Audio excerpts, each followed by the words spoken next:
everybody. This is our second lesson in our series on God's. Tino, hold on just a second. It's taken a few seconds. It's going to go. Okay, I'm going to have to reapply makeup. Now, put your makeup on and start. Okay. Hello, everybody. This is our second lesson in a series on God's amazing creation.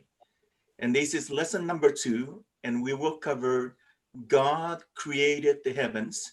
And you are with me, Tino, Unlap, and Steve, Wilsher. Now, last week we looked at the first passage in Genesis 1:1, where Moses said, "In the beginning, God created the heavens and the earth." Now, we can reword that by saying the following, that in the beginning, God from nothing created the universe and put everything in it, created everything in it, including the heavens and the earth. And so we're going to be talking about God's amazing creation of the heavens. And we'll begin by reading the account in Genesis 1, verses 9 to 14. All right, Genesis 1:14 through 19.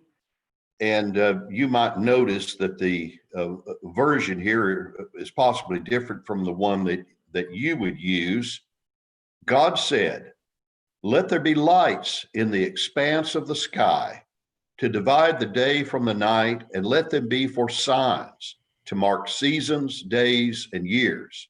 And let them be for lights in the expanse of the sky to give light on the earth." And it was so. God made the two great lights, the greater light to rule the day and the lesser light to rule the night. He also made the stars. God set them in the expanse of the sky to give light to the earth, and to rule over the day and over the night, and to divide the light from the darkness. God saw that it was good. There was evening and there was morning, a fourth day. Back in the second day, this firmament, or this expanse of the sky, had been created, and it's defined as an area between waters. And of course, it's the sky as we would see it by looking up. But all of these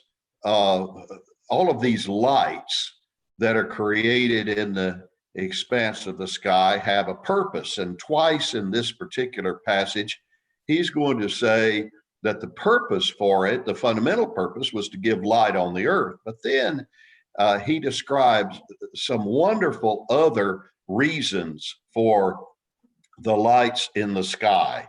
And that's to mark seasons and days and years. And so we all recognize the intricate order and the very delicate way that all of these created objects that rotate and move, how they define for us what time is, and the perpetuation of time, one season leading to the next season, one day, as we rotate in the earth, rotate around the sun, a day is created, and then night, and then another day and night, and the same thing with years. And so as God has defined this, there's tremendous power and order that he is building. Tino, I'll give it back to you. Okay. Thank you, Steve. And so just so we don't lose sight of the fact that this is an incredible creation, and we are in awe of this amazing creation, I would like to give for your consideration a number of approximations that I would like for you to look at, and hopefully this will give us an idea of how awesome and how great this creation is. There are 2 to 10 trillion galaxies in the universe. There is an average of 100 billion stars per galaxy, which means that we have 200 sextillion stars in the universe. The distance between stars is so great that we don't use miles, we use light years. Now, 1 light year is defined as the distance that light would travel at its speed, and the speed of light is over 186,000 miles per second, and it will travel for 1 year, that's 1 light year, and it is equivalent to 6 trillion miles. The closest star to us is the sun, of course. It's 94 million miles from us. And if you were to go outside and you get hit by the sun, that ray of the sun that hit you left the surface of the sun 8 minutes ago. That's how far it had to travel. And it's just now reaching the Earth. The next closest star is called Alpha Centauri. And this is a cluster of 3 stars, Alpha Centauri A, B, and the third one is loosely defined as C. They are 4 to 5 light years from us. That is equivalent to 24 to 30 trillion miles away. Now, if I were to decide that on my birthday, June 12th, I'm going to go outside and at 11:59 p.m., I'm going to look into the skies and I will identify the cluster of 3 very bright stars, the Alpha Centauri stars. Now, the reason why I see them is because of their brightness. And that brightness that reaches my eyes left Alpha Centauri at 11:59 on June 11, 2015, 5 years ago. And it's just now reaching my eyes, and that's why I'm able to see them in the sky. The universe is so huge that it is estimated to be 93 billion light years in diameter.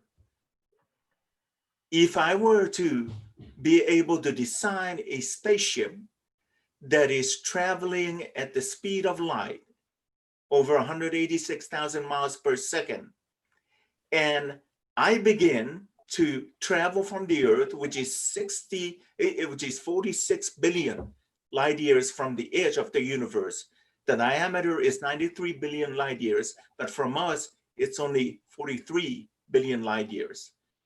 If I were to travel for 43 billion years in that spaceship that is traveling at the speed of light, and after 43 billion years, when I get to the edge of the universe, I need to keep going because the edge of the universe has moved. You see, the universe is expanding at a rate of 184,000 miles per hour.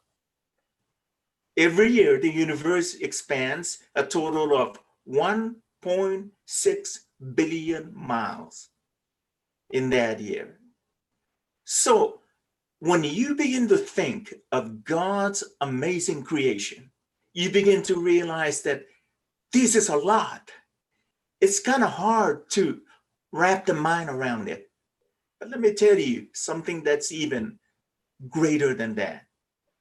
And that is that what you see, all that we see that's visible in the visible universe, all the stars, all the moons, everything else, only makes up 4% of the universe. 96% of it, we don't see. It's dark matter, dark energy. We don't see that. And so when we sit back and we think, what a creation, what an amazing feat. But it should lead us to say, what an amazing creator. And so that leads us to ask one question. And the question is, why? Why did God create the heavens? For what purpose? Steve is going to give you 3 reasons, and we're going to read scriptures to support those. So we'll begin with reason number 1. Steve? All right.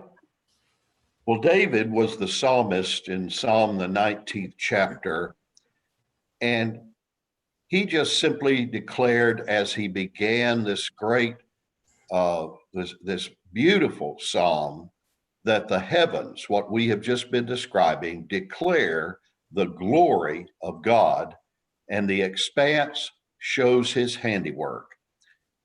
God apparently created this fabulous universe, this cosmos, for us to see his handiwork and his glory, that we might see it and speak of him in terms of his greatness and his goodness, his unbelievable knowledge and power. The heavens declare the glory of God, and the expanse or the firmament shows his handiwork. Tino, let's go to the next one. Okay. David's son, Solomon, at the dedication of the temple in Jerusalem, was speaking of God, and he wrote, "But will God in very deed dwell on the earth? Behold, heaven and the heaven of heavens cannot contain you. How much less this house that I have built?" Solomon was endowed with tremendous wisdom. The text seems to indicate that there has never been an individual as wise as Solomon, but he grasped something that we need to understand, that our universe, no matter how large it is too small and too insignificant to contain our God. Our God created it by speaking it into existence, speaking this power and this order and this beauty into existence. And Solomon understood by saying that heaven, even the heaven of heavens, could not contain God. They were not majestic enough for God to dwell in them. God is outside of them. And then, of course, he drew the parallel down to this building, one of the most beautiful, if not the most beautiful building that had ever been constructed, that it was a place for God to dwell, but only in a sense could God dwell there, that in fact, even the universe itself could not contain God. Mm-hmm. Amazing. All right. And then Psalm chapter 147, the psalmist here says that even given all of the massive number of stars that most of us have never seen, do not know the names of, and would have to study for years to be able to even name just a few of them, that God counts the number of the stars and calls them by name. He's already given them a name designation, every one, and it is an attribute of how great he is and how his might and his power are infinite. The text finishes by saying his understanding is infinite. This is beyond the capability of our minds to grasp. But the greatness of God is beyond our capability to grasp. Tino, I'll give it back to you. Thank you, Steve. So as we sit back and we take time to ponder God's amazing creation of the heavens, how we consider how expansive the universe is, and how unable we are to really comprehend the number of stars and the distance between stars and the edge of the universe, and our inability to really understand how big the universe is. We are left to think and to say the following: what an amazing creation. But it should lead us to say the following: what an amazing creator. Yes, because through his creation, here's what Steve pointed out, and from the scriptures, here's what we're able to see. We're able to see the public manifestation of his beauty. That's the glory of God. We were able to see his greatness, that nothing in the universe can contain him because of his greatness. We're able to see his infinite wisdom and his power. What an amazing creator. So when we go back to the question and ask the question again, why did God create all this? Well, to point us unto him. That's the reason why. So I am going to close this, and I will play the following for you. And let me just read verse 3 of Psalms 148. Praise him, sun and moon. Praise him, all ye shining stars. Recently, we just found out that all the heavenly bodies that God put in the heavens actually make noises, make sound. And I would like to just play a few sound for your consideration, and then we'll end this video.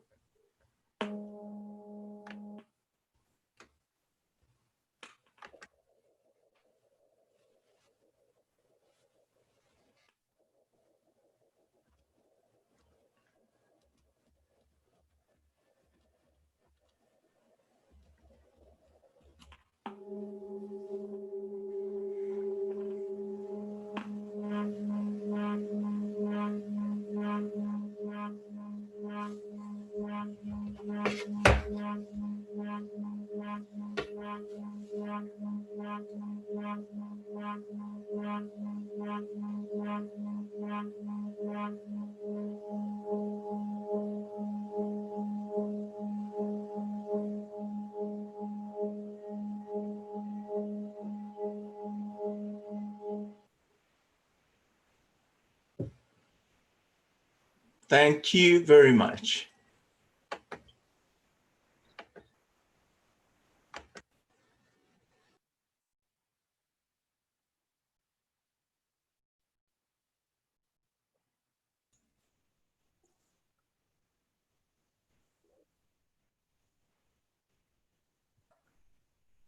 Thanks for your help, Rob.